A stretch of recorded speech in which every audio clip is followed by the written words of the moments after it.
प्रदेश के सबसे बड़े अस्पताल इंदिरा गांधी मेडिकल कॉलेज एवं अस्पताल शिमला में न्यू ओपीडी का भवन बनकर तैयार हो गया है। मुख्यमंत्री द्वारा उद्घाटन करने के बाद भी इस भवन में ओपीडी शिफ्ट नहीं हो पाई है। इस भवन को कोरोना संक्रमित मरीजों के लिए आरक्षित रखा गया था, लेकिन अब कोरोना के मरीज इस भवन में दाखिल नहीं हैं। ऐसे में इस भवन में जल्द ही ओपीडी के शिफ्ट होने की उम्मीद भी जगी है। जी हाँ, इसमें 33 विभागों की ओपीडी शिफ्ट करने की योजना है। आईजीएमसी के एमएस डॉक्टर जनकराज ने कहा कि न्यू ओपीडी भवन का उद्घाटन हो चुका है, लेकिन मामला कोर्ट में है और जल्द ही इसको लेकर राहत मिलने की उम्मीद है और कुछ कार्य रहा है जिसे जल्द पूरा किया जाएगा। कोरोना के मरीजों को इस भवन में रखा जा रहा था, लेकिन अब मामले कम हो गए हैं।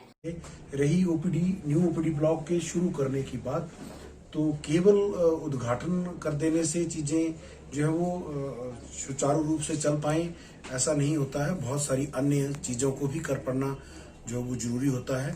वो एक कोर्ट की डायरेक्शंस थी जिस वजह से ऐसा कुछ हुआ है, परंतु जो हमें जानकारी है कि नए ओपीडी ब्लॉक और ट्रॉमा सेंटर बहुत जल्द मुझे लगता है कि अब ये बिल्कुल फाइनल प्रक्रिया है। जो फर्नीचर वगैरह की प्रोक्योरमेंट है वो किया जा रहा है आजकल, और बहुत जल्द जब वो सारा कुर्सी टेबल इस तरह के इंतजामात हो जाएंगे तो इसका जो है वो कार्यान्वयन शुरू किया जाएगा।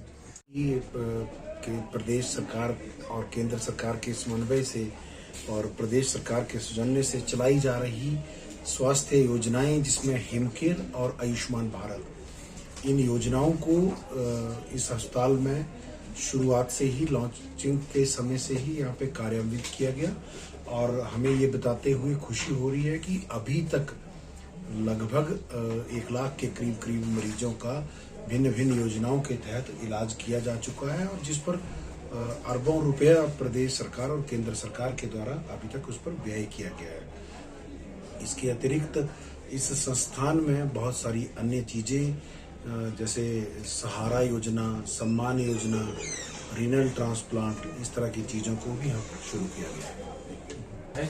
और दूसरी बात देखिए, जब हमने इस दायित्व को संभाला लगभग आज से 4 वर्ष पूर्व, तो हमने एक रेफरल रजिस्टर का यहाँ पर प्रावधान किया, जिसमें ये पूरी जानकारी अस्पताल प्रशासन के पास उपलब्ध रहे कि एक दिन में कितने मरीजों को यहाँ से पीजीआई भेजा जाता है और उसके कारण क्या हैं। जब 1 वर्ष के अंतराल के बाद हमने उस सारे डाटा का जब वो किया, मंथन किया, तब हमें ये जानकारी प्राप्त हुई कि अधिकतर मरीजों को आईसीयू और वेंटिलेटर, इस तरह की चीजों के अभाव के चलते लोगों को यहाँ से दूसरे अस्पतालों में जाना पड़ता है, खासकर प्रदेश से बाहर।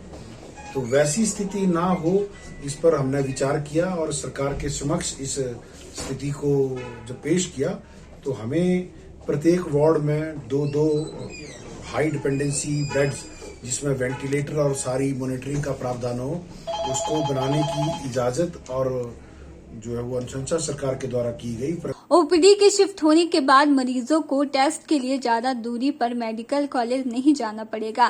टेस्ट की सुविधा भी यहीं मुहैया करवा दी जाएगी।